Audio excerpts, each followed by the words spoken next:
ओम मंगलम भगवान विष्णु मंगलम गरुड़ध्वजा मंगलम पुंडरीकाक्ष मंगलाय तनोहरि। वर वधू फेरे के लिए खड़े हो जाएं। तभी मंडप के अंदर शादी के जोड़े में दुल्हन बनी करिश्मा फोन में देखते हुए, ओ गॉड, मेरा महंगा HD मेकअप भी गर्मी में मेल्ट हो गया, इसीलिए मैं मॉनसून में शादी फिक्स करना चाहती थी। तभी फेरे होते वक्त बूंदाबांदी शुरू हो जाती है। इसके बाद अन्नपूर्णा बारिश में ही विदाई करवा कर ले आती है। हाँ छोटी बहू, इस नए परिवार में तुम्हारा स्वागत है। तभी जेठानी मधु आगे आकर आरती करती है। देवरानी जी, इस चावल के कलश को गिराकर गृह प्रवेश कीजिए। मान्यता है कि बहू के पैर से अगर चावल का कलश पूरे घर में बिखर जाए तो गृह लक्ष्मी सदा उस घर में विराजमान रहती है और कभी उस घर से धन वैभव नहीं जाता है। तभी टू मच एटीट्यूड दिखाते हुए करिश्मा कहती है, जेठानी जी, मॉडर्न जमाने की होकर आप टिपिकल थिंग्स रखती हैं। करिश्मा का स्वभाव अन्नपूर्णा को खटक जाता है। वो टोकती है, बहू, इंसान चाहे कितना भी मॉडर्न हो जाए, रीति रिवाज को निभाना पड़ता है। अब सीधे पैर से कलश गिराओ। जी मम्मी जी, ये सासू माँ तो टेढ़ी खीर है, मुझे तो जल्दी से अपने बेडरूम में जाकर बारिश एंजॉय करना है। शुभम, मैं थक गई हूँ, बेडरूम में चले। शुभम, बहू को कमरे में ले जा, सफर की थकावट लग गई होगी। कमरे में जाकर करिश्मा लहंगा चेंज करके शॉर्ट नाइटी पहन लेती है। अब जाकर कंफर्टेबल फील हो रहा है, वरना उस भारी लहंगे में मेरा तो कचुम्बर निकल गया था। मधु बहू, तू रसोड़े में क्या कर रही है? माँ जी, बस देवर देवरानी जी को दूध देने जा रही थी। बहू, आज तूने शादी में बहुत काम किया है, जाकर आराम कर, दूध मैं दे आऊंगी। अन्नपूर्णा दूध लेकर कमरे में आती है तो करिश्मा को शॉर्ट्स में देख के खिंचे मन से कहती है, बहू, तुमने शादी का जोड़ा एक दिन भी पहनकर नहीं रखा और ये किस ढंग का कपड़ा पहना? मम्मी जी, ये मैंने ऑनलाइन शॉपिंग करके मिंत्रा से मंगवाया था, कूल है ना, इसका कपड़ा भी मक्खन जितना मुलायम है। हाँ हाँ सही है, अच्छा ये दूध रख दिया। अटपटा महसूस करके अन्नपूर्णा कमरे से बाहर आ जाती है। ये नई बहू तो बड़ी निर्लज, एक दिन की बहू का इतना खुलना अच्छा थोड़ी लगता है। इसी प्रकार अगले दिन करिश्मा की पहली रसोई होती है। करिश्मा बहू, आज तेरी बहू भात की रस्म है, तुम्हें जो भी पूरी पकवान बनाना आता हो अपने मनपसंद से बनाकर खिला दो। खाना? मुझे तो अच्छे से मैगी बनाना भी नहीं आता, बस बारिश में शॉपिंग करना आता है। आज तो फंस गई। ये क्या हुआ बहू, तुम्हें खाना पकाना नहीं आता क्या? सासू माँ, मुझे सब कुछ बनाने आता है, दाल मखनी, मटर पनीर, पूरी कचौड़ी, पुलाव, मिठाई। ठीक है, फिर बना लो। सास के जाने के बाद करिश्मा खाना बनाने लगती है। तभी जोर जोर से बादल गरजने के साथ बारिश चालू हो जाती है। कितनी मस्त वाली बारिश हो रही है, काश कि बाहर जाकर टेस्टी टेस्टी स्वीट कॉर्न खाती और ढेर सारी शॉपिंग कर दी।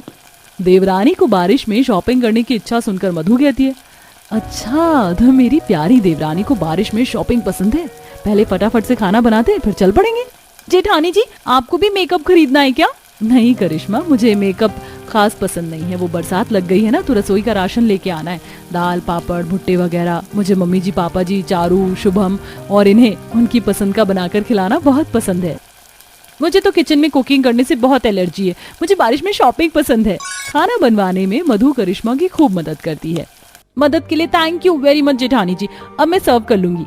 क्रेडिट जो लेना है तभी तो अच्छा अच्छा शगुन मिलेगा और मैं खूब सारी शॉपिंग करूंगी। सभी लोग खुश होकर खाना खाते हैं। वाह मम्मा, आपने तो बहुत टेस्टी पूरी और शाही पनीर बनाया है। निशा, ये सारा खाना मम्मी ने नहीं बल्कि चाची ने बनाया है। बहू, खाना तो बहुत लजीज बनाया है, ये लो मेरी तरफ से 1 लाख का चेक। बहू, ये मेरी तरफ से 21,000। नेक में इतने पैसे मिले देखकर करिश्मा के मन में लड्डू फूटने लगते और फिर दोनों बारिश में शॉपिंग के लिए निकलती हैं। देवरानी जी, मैं स्टोर से सामान खरीद लेती हूँ, तब तक तुम शॉपिंग कराओ। जेठानी जी, इस किराने की दुकान से लो क्लास राशन खरीदने से अच्छा आप मेरे साथ मॉल चलिए, आप ग्रोसरी खरीद लेना और मेरी भी मेकअप ड्रेस खरीदने में थोड़ी हेल्प हो जाएगी। अच्छा ठीक है, चलो। करिश्मा भरी बारिश में मधु को मॉल में लेकर आती है। वेलकम टू रेटिसन मॉल मैम, क्या चाहिए आपको? Makeup dress, sandal? मुझे सबसे महंगे वाला वाटरप्रूफ मेकअप दिखाइए जो बारिश में मेल्ट ना हो। ये लीजिए मैम, ये नायका का प्रोडक्ट बारिश के लिए सबसे बेस्ट है। लिपस्टिक, फेस पाउडर, मस्कारा सब वाटरप्रूफ है। ये पूरा सेट आपको 50,000 का पड़ेगा। ठीक है, इसे पैक कर दीजिए। पर देवरानी जी, इतना महंगा मेकअप खरीदने की क्या जरूरत है? जेठानी जी, बारिश का मौसम बार बार थोड़ी आता है और वैसे भी सस्ता रोए बार बार, महंगा रोए एक बार। मेकअप खरीदने के बाद करिश्मा बाकी पैसे ड्रेस खरीदने में उड़ा देती है। फाइनली मेरी बारिश की शॉपिंग डन हो गई, अब आप ले लीजिए। मधु जैसे राशन वाले कॉर्नर में आती है तो एक पैकेट का प्राइस देखकर कहती है, इस मॉल के अंदर दाल का पैकेट डबल प्राइस से भी ज्यादा का है, इतने में तो मैं बारिश के पूरे सीजन का राशन खरीद लूंगी। मधु मॉल से राशन ना खरीद के बारिश में भीगते हुए राशन स्टोर जाकर कम में पापड़ राशन बाजार से भुट्टे खरीदती है। ये जेठानी तो बड़ी कंजूस मक्खी चूस है, 2 पैसे बचाने के लिए बारिश में कैब करने की बजाय रिक्शे के धक्के खिला दिए। इसी तरह बारिश में बहू का शॉपिंग का सिलसिला जारी था। जहां मधु एक कुशल गृहिणी की तरह बचत के साथ चलती, वहीं शॉपिंग पर करिश्मा खूब खर्चा करती है। ऐसे एक दिन बारिश में ननद कॉलेज से आती है। छोटी भाभी देखिए ना कितनी अच्छी बारिश हो रही है, आज बढ़िया से पनीर के पकौड़े बना लीजिए ना। तभी करिश्मा मुंह सड़ाकर कहती है, चारू मैं तो शॉपिंग करनी जा रही हूँ, जेठानी जी को बोल दो वो बना देंगी।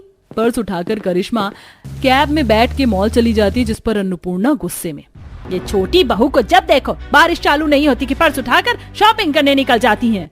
जाने दीजिए माँ जी, नई शादी हुई है, करिश्मा को बारिश का मौसम पसंद है इसलिए। मधु बहू बरसात पसंद है इसका मतलब ये नहीं कि घरेलू तौर तरीके नहीं सीखेगी। मधु सबको बारिश में गरम गरम पकौड़ी बनाकर खिलाती है, जबकि वहाँ करिश्मा KFC में बैठकर अपनी सहेलियों को ट्रीट दे रही होती है। काव्या छाया, आज की KFC ट्रीट तुम दोनों के लिए मेरी तरफ से। क्यों, आज क्या कुछ स्पेशल है? अरे तुम दोनों को पता नहीं है क्या कि मुझे बारिश का मौसम कितना पसंद है, तो मेरी तरफ से खाओ। तभी KFC के होटल के बाहर से गुजरते हुए शुभम करिश्मा को देख लेता और घर आने पर, करिश्मा कहाँ थी तुम? कहा ना मैं शॉपिंग करने गई थी, इतने सवाल क्यों पूछ रहे हो? क्योंकि मैंने तुम्हें तुम्हारी सहेलियों के साथ KFC में बैठकर चिकन खाते देखा था। इसमें कौन सी बड़ी बात है, हर इंसान का अपना मूड और अपना टेस्ट होता है। तुम्हारी फैमिली वालों को ऑयली पकौड़े के सिवा बारिश में कुछ पसंद नहीं, पर मुझे यही खाना पसंद है। अब क्या मैं अपनी मर्जी से खा भी नहीं सकती? दरवाजे पर खड़ी अन्नपूर्णा ये सुन लेती है। बहू का खराब रहन सहन अब मुझे सही करना ही होगा। इसी तरह 2-4 दिन गुजरते हैं। करिश्मा एक बार फिर पति से शॉपिंग करने के लिए पैसे मांगती है। करिश्मा, मैंने 2 दिन पहले ही तुम्हें 20,000 रुपए दिए थे, तुमने सारा खर्च कर दिया, ऐसा क्या खरीदा? अब क्या मुझे हर एक छोटी मोटी चीज का हिसाब देना पड़ेगा तुम्हें? पता है ना मुझे बारिश का मौसम पसंद है तो कपड़े खरीदे थे। करिश्मा, मैं कोई सरकारी नौकरी नहीं कर रहा, महीने की तनख्वाह तुम इस तरह से उड़ाओगी तो कैसे गुजारा चलेगा? शुभम, मैंने सोचा था कि तुम दोनों पति पत्नी के निजी मामले में दखल नहीं दूंगी, लेकिन अब पानी सर से ऊपर हो गया है। बहू अपनी चटोरी जीभ को थोड़ा कंट्रोल कर। अरे बरसात सबके लिए है, इसका ये मतलब नहीं कि एक मौसम के पीछे घर का और खर्चों का बजट हिलाकर रख दो। अपनी जेठानी से सीखो जो खुद से ज्यादा रसोई की खरीदारी करती है, यही कुशल गृहिणी का कर्तव्य होता है। हमने तुम्हें कभी पहनने ओढ़ने पर खर्च करने से रोक टोक नहीं किया था। अन्नपूर्णा की बातें करिश्मा को खटकती तो हैं, लेकिन अपनी जेठानी की तरफदारी से वो जलकर खाक भी होती है और खर्चों को सीमित कर देती है। देखते ही देखते उसे शॉपिंग किया 1 हफ्ता हो जाता है और एक दिन फिर इसी तरह बारिश होती है। करिश्मा, सावन का मौसम लग गया, इसमें हरी चूड़ियां पहनना बहुत शुभ होता है, पहनोगी? अपनी जेठानी का अपने प्रति इतना लगाव देखकर करिश्मा की आंखों में खुशी के आंसू आ जाते हैं। कलाई आगे करते हुए, दीदी मुझे माफ कर दीजिए, मैंने कभी आपको नहीं अपनाया, मगर आपने मुझसे प्रेम रखा, सबकी खुशियों का ख्याल रखा। मधु कच्ची हरी चूड़ियां करिश्मा को पहनाती है, तभी झमाझम बारिश शुरू हो जाती है। दीदी आज सबको पकौड़ी मैं बनाकर खिलाऊंगी, अब मेरी बारी है सबकी खातिर करने की। इसी प्रकार धीरे धीरे करिश्मा अपने ससुराल के रंग ढंग में घुल मिल जाती है और बारिश के मौसम में शॉपिंग के साथ साथ घर की जिम्मेदारियों को भी बखूबी निभाती है। तो अन्नपूर्णा कोई आपत्ति नहीं जताती है और इस तरह बारिश में शॉपिंग करने वाली बहू एक कुशल बहू का कर्तव्य भी निभाना सीख जाती है। माँ, मैंने एक बार मना कर दिया ना कि मुझे इस परिवार में शादी नहीं करनी है, फिर भी आप नहा धोकर पीछे पड़ी हैं। मगर तुझे रिश्ता पसंद क्यों नहीं है? पंडित जी ने इतना अच्छा खासा परिवार बताया है, लड़के में कोई खराबी नहीं, खुश रखेगा तुझे। अरे क्या खा खुश रहूंगी मैं? लगता है आपके कान खुले नहीं थे, तभी आपने सुना नहीं। पंडित जी ने कहा था कि लड़का 8 भाई बहन है, 5 बहन 3 भाई। भारत की आधी जनसंख्या इसी परिवार ने बढ़ा रखी है। तुम्हारी बेटी की सारी जिंदगी रोटी बेलते बेलते हुए निकल जाएगी। भगवान जी, इस लड़की में भेजा डालना भूल गए। अरे 8 में से 6 तो ननद हैं, 5 शादी करके अपने घर में 2 भाई ही तो बचे, 2 सास ससुर, जेठ जेठानी, 1 बेटी ननद, 7, 8, 9 जनों का सीमित परिवार है। और मैंने कल केवल तेरी देखा देखी रखवाई है। परिवार नहीं जचा तो नहीं करेंगे शादी। अगले दिन पंडित जी लड़के वालों को लेकर आते हैं। कलावती बहन, ये पार्वती देवी और रविंद्र प्रसाद जी हैं। सादर नमस्कार होने वाली समधन जी। बहन जी, अभी तो रिश्तेदारी जुड़ी भी नहीं है।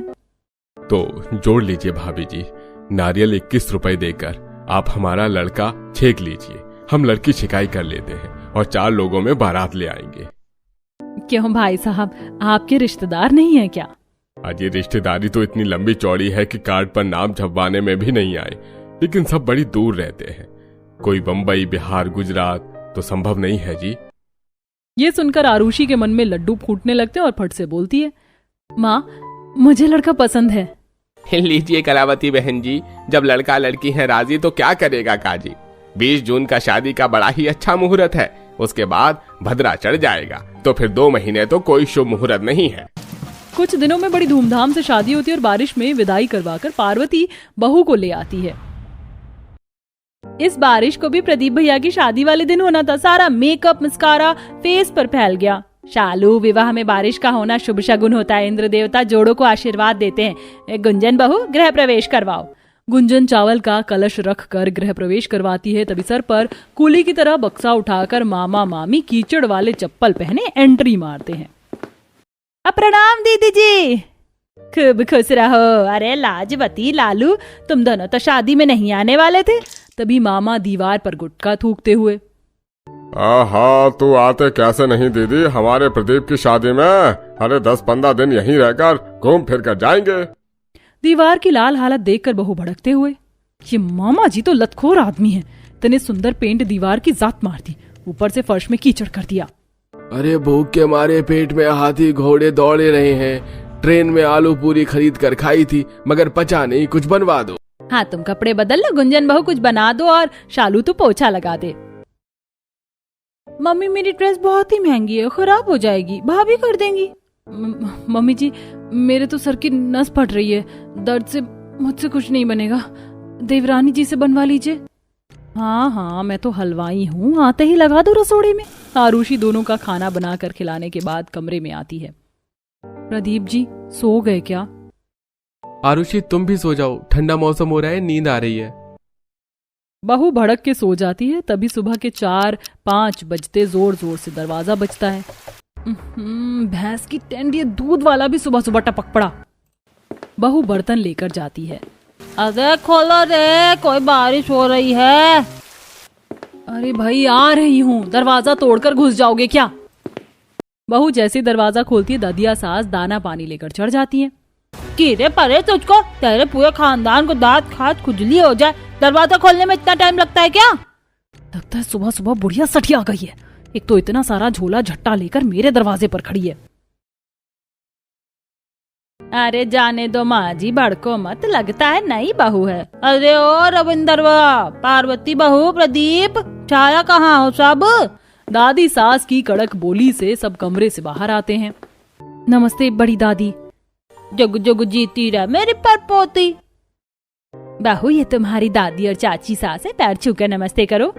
जब शादी निपट गई तो अब क्या अचार डालने आई है? एक के बाद एक रिश्तेदार बढ़ते जा रहे जैसे कि ससुराल नहीं धर्मशाला खुला हो।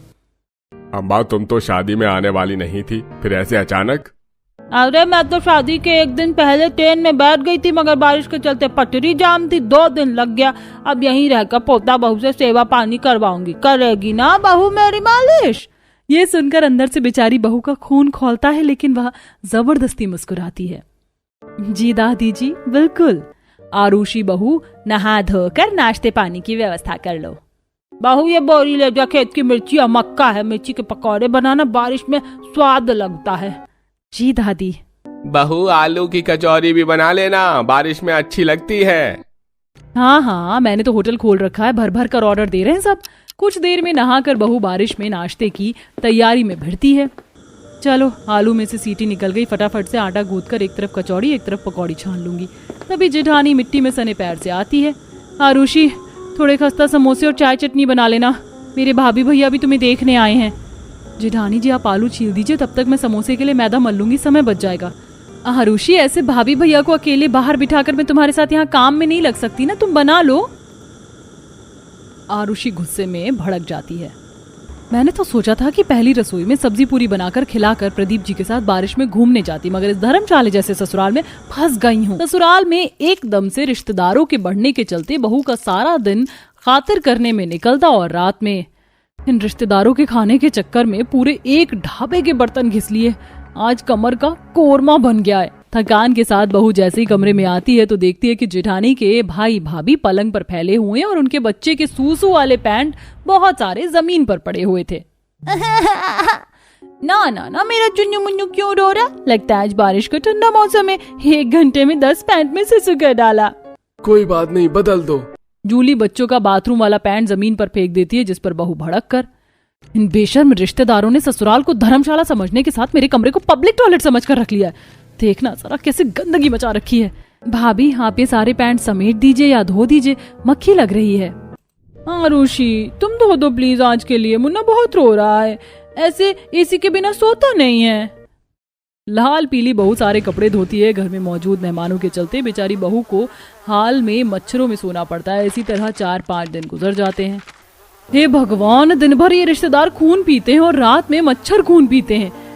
ये घर है या धर्मशाला? प्रदीप, कब जाएंगे तुम्हारे रिश्तेदार? 5 दिन हो गए, अभी तक दही की तरह जमे हैं। आरुषि, तुम्हें बताया था कि बारिश के चलते टिकट नहीं मिल रही है, नहीं तो चले जाते। बारिश में ससुराल के सदस्य फरमाइश का खाना बनवाते, सबके कपड़े धोना, दिन भर कीचड़ मचने पर घर को सुखाना और किराना बाजार भी बहू को करना पड़ता। इन मामा जी के कांधे के चक्कर में इतनी बारिश में पूरी सब्जी मार्केट छान मारनी पड़ गई। काम के न काज के, दुश्मन अनाज के, ये भी नहीं कि सब्जी लेकर आ जाऊं। बड़बड़ाते हुए बहू जा रही थी, तभी कीचड़ पर फिसल कर गिर जाती है। आई माँ, मेरा पैर। तभी वहां से जाते हुए प्रदीप उसे उठाकर डॉक्टर के पास लेकर जाता है। देखिए, इनके हाथ में फ्रैक्चर आ गया है, प्लास्टर करना पड़ेगा। 1 महीने तक रसोई के कामों से दूर रखिएगा, वरना हड्डी जुड़ नहीं पाएगी। जी डॉक्टर।